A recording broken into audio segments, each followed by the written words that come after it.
Olá, já pararam para pensar se o jeito que a gente se comunica está de verdade incluindo todo mundo? Pois é, hoje vamos mergulhar num guia transformador que nos desafia a fazer exatamente isso.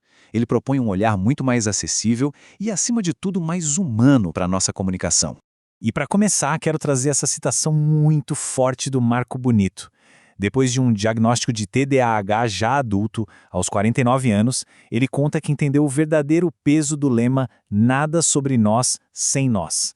Essa ideia, sabe, de que as pessoas com deficiência precisam estar no centro das decisões que as afetam, é a base de tudo que a gente vai conversar aqui. E isso nos joga direto na pergunta central do guia. Uma pergunta que meio que vira a chave e desafia tudo o que a gente acha que sabe. E se o problema não for a deficiência em si? E se a deficiência estiver, na verdade, nas barreiras que o mundo constrói? Para responder essa pergunta, a gente precisa mudar o nosso jeito de olhar. É preciso ajustar a lente, sabe? Tirar o foco do indivíduo e colocar no ambiente ao redor. E o que isso quer dizer na prática? Bom, o modelo médico tradicional vê a deficiência como um problema da pessoa, algo que precisa ser consertado. Já o modelo social, que é o que este guia defende, diz o contrário. Ele argumenta que a deficiência é criada pelas barreiras da sociedade, sejam barreiras físicas, de comunicação ou até de atitude. A responsabilidade, então, passa a ser de todos nós. E essa frase resume tudo de forma brilhante. A deficiência não é algo que uma pessoa tem, mas o resultado de um mundo que não foi pensado para todo tipo de gente. A falha, então, está no desenho do mundo e não na pessoa. Mas como é que os autores chegaram a essa conclusão tão poderosa? A resposta está no método deles. Isso aqui não é um trabalho académico feito de longe numa torre de marfim. Não. Ele nasceu de uma abordagem profundamente humana, de um grupo de pesquisa chamado Afetos. O mais fascinante no método do Afetos é como ele vira a pesquisa tradicional de cabeça para baixo. Dá uma olhada nesses pontos. Eles não tratam as pessoas como objetos de estudo, mas como co-investigadores. A experiência de vida de cada um é vista como conhecimento de especialista.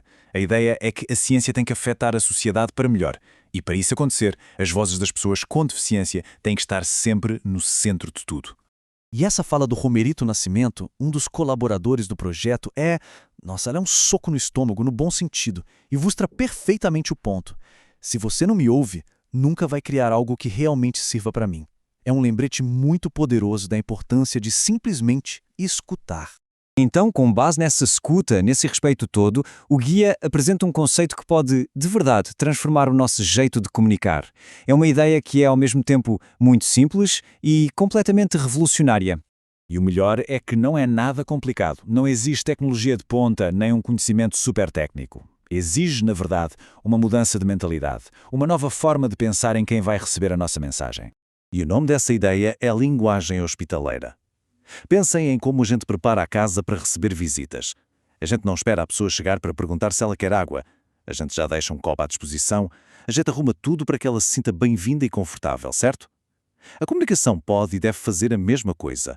Remover as barreiras antes mesmo que alguém tropece nelas. Ok, a ideia é ótima, mas e na prática? Como é que essa tal de linguagem hospitaleira funciona no dia a dia? Vamos ver um exemplo bem concreto. Um exemplo perfeito disso foi a campanha que o próprio grupo Afetos criou para as redes sociais. Foi a chance de colocar todos esses conceitos para jogo, de um jeito que todo mundo pudesse ver e compartilhar. O pulo do gato aqui está no processo. A campanha não foi criada para pessoas com deficiência, ela foi criada com elas.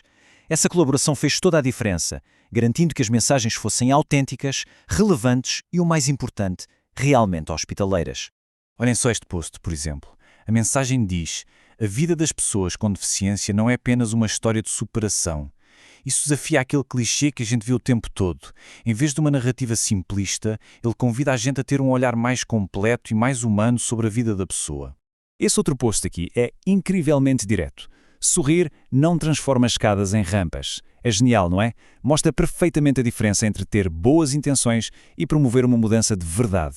A acessibilidade precisa de ação, de estrutura, não só de uma atitude positiva. Então, a grande lição aqui é que, muitas vezes, a hospitalidade na comunicação está nos detalhes. São pequenas ações que qualquer pessoa pode tomar, descrever uma imagem num post, usar hashtags de acessibilidade ou simplesmente parar para pensar nas palavras que a gente escolhe, desafiando os estereótipos. Então, para a gente ir fechando, a mensagem principal do guia é bem clara. A tarefa de criar um mundo mais acessível e acolhedor é de todo mundo. Isso é fundamental. Não se trata só de cumprir uma lei ou seguir uma lista de regras. A gente está falando de uma mudança de mentalidade. De enxergar a acessibilidade não como uma obrigação técnica, mas como um ato de cuidado, de empatia.